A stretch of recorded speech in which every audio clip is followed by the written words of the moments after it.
जय जवान जय किसान। गोल्डन ईगल कंपनी मेरी ही नहीं आपकी भी है। आज से आप सभी को तेल बेचने के लिए एक दुकान से दूसरी दुकान भटकने की जरूरत नहीं, बिल्कुल नहीं। हमारी कंपनी आपकी मदद के लिए आपके दरवाजे तक आ गई है। इस काम के लिए मैं आपकी सोसाइटी को 10 करोड़ रुपए एडवांस दूंगा। आप जो 150 रुपए में बेच रहे थे, हमारी गोल्डन ईगल कंपनी उसी को 200 रुपए में खरीदेगी। किसी को कुछ पूछना है?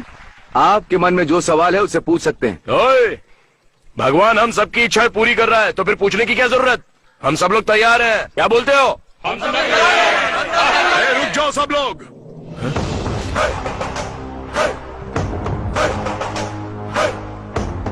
ओ, नंदी ब्रांड। आप यहाँ खरीदने के लिए आए हैं, बेचने के लिए? खरीदने के लिए आए हैं। खरीद कर क्या करोगे? ऑफ कोर्स बेचेंगे इसे। ओहो, यहाँ बैठे सभी लोग मालिक की हैसियत से आए, पर मुझे तुम्हारे मालिक होने पर शक है। तू ओनर नहीं लगता, ब्रोकर लगता है। ये क्या कृष्णा, तेल कंपनी के मालिक को ब्रोकर कैसे कह सकते हो? महेश भाई, आप मूंगफली खरीदते हो और उसका तेल निकालकर दुकान पर बेचते हो। लोग उसे खरीदते हैं। तुम एक मालिक हो ये सब जानते हैं, लेकिन इस आदमी ने तो कुछ किया ही नहीं। हमसे खरीदेगा और किसी और को बेचेगा। तो जो बीच में आकर हमारी बिक्री को बढ़ा देता है उसे हम क्या कहते हैं? तो आपको समझ नहीं आया, ब्रोकर या ओनर? हाँ, यही डाउट है ना तुम्हें? डाउट नहीं है, यकीन है। चलिए जाने दीजिए ब्रोकर साहब, बताइए तेल आप किस कीमत पर बेचेंगे? 140 रुपीज। हमसे जब 200 में खरीद रहे हो तो 140 में कैसे बेचोगे? ये तुम्हारी समझ के बाहर है ब्रदर। वही तो हम जानना चाहते हैं ब्रदर, कि इतने बड़े नुकसान में क्या फायदा है तुम्हारा? 60 रुपए का नुकसान, यही छोटी सी बात तो हमारे पल्ले नहीं पड़ रही है ब्रदर। 8 सालों से इंडिया में ऑयल के बिजनेस में मेरा ब्रांड टॉप पर है। मुझे कभी भी नुकसान नहीं हुआ। चलो अच्छी बात है, लेकिन हमसे तेल खरीदने के बाद उसे हमारे ब्रांड के नाम से बेचोगे ना? वो इम्पॉसिबल है। ब्रांड तो सिर्फ मेरा ही होगा, द गोल्डन ईगल कंपनी। इसी नाम से तेल बिकेगा। इसका मतलब हमारे ब्रांड का बिस्तरा गुल कर ये दोगे। क्या कृष्णा, ऐसे तो हमारे सारे ब्रांड खत्म हो जाएंगे। इतना ही नहीं काका, उसके बाद आप मालिक नहीं नौकर बन जाएंगे। क्या मतलब? पदमपुर पप्पू गोंडा का पोता परमेशी अब अपने ही तेल का मालिक नहीं होगा? ये आपका ब्रोकर और आप सप्लायर। गोल्डन ईगल कंपनी के सिर्फ एक सप्लायर होंगे। ओए, हम जैसे लोगों को तेल बेचते हैं ना, वैसे ही ये भी हमारा वही तेल ज्यादा कीमत पर खरीद कर लोगों को बेच रहा है। तो इसमें हमको नुकसान क्या हो रहा है? फायदा ही तो है ना। परफेक्ट, बिल्कुल सही बात बोल रहा है ये, पर इसे ये बात समझ में नहीं आ रही है। तुझे प्रॉब्लम क्या है मेरे दोस्त? इसमें हमारा नुकसान ही क्या है कृष्णा? नुकसान?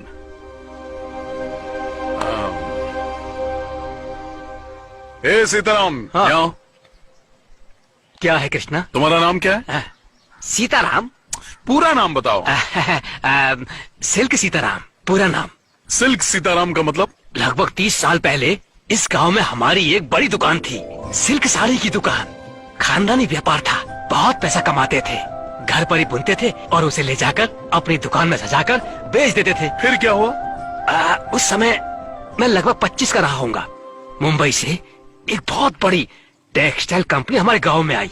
उस टेक्सटाइल कंपनी वाले ने हमें कहा कि हम तुम्हें 20% ज्यादा फायदा देंगे। मेरा बाप लालची था, मान गया। 2 साल तक तो सब कुछ ठीक चलता रहा, लेकिन बाद में क्या हुआ? बाद में उन्होंने अचानक से सारे दाम धीरे से दम से गिरा दिए। वो दाम हमारे लिए कम था, हम सभी बर्बाद हो गए। मेरे बाप की दुकान बंद हो गई। पर दुकान बंद क्यों की? पूरे इलाके में सबसे ज्यादा नाम था तो दोबारा खोल सकते थे ना? हमारे पास जितने भी ग्राहक आते थे हम बॉम्बे कंपनी भेज देते थे, और वो लोग वापस हमारी दुकान पर क्यों आएंगे? हम लोग भारी कर्ज में दब गए। फिर उसके बाद मेरे पिता ने कर्जे की वजह से प्रॉपर्टी बेच दी, और एक दिन उन्होंने खुद को फांसी लगा ली।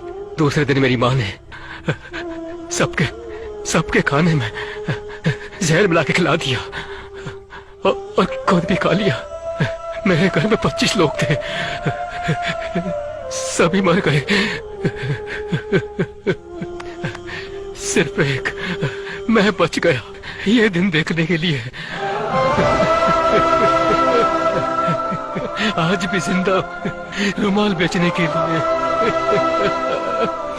रोते नहीं सीताराम, आज भी तुम अपनी इज्जत की रोटी खा रहे हो। कृष्णा भाई, जब कोई हमारी दुकान में खरीदारी करता था तो हम लोग उसे 2 रुमाल मुफ्त में दिया करते थे।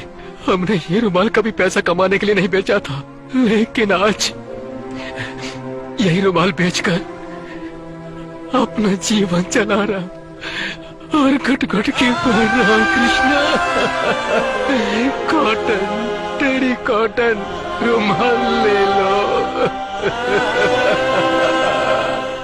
आप लोग समझ गए होंगे कि मैं क्या समझाना चाहता था। मैं अपना ब्रांड नहीं बेचने वाला। नहीं, मैं भी नहीं बेचूंगा। मैं भी नहीं बेचूंगा। मैं भी नहीं बेचूंगा। अब मैं भी मरते दम तक अपने ब्रांड का मालिक रहूंगा। हम तैयार हैं। नहीं। ए ब्रोकर, तू यहाँ से एक रुमाल भी नहीं ले जा पाएगा।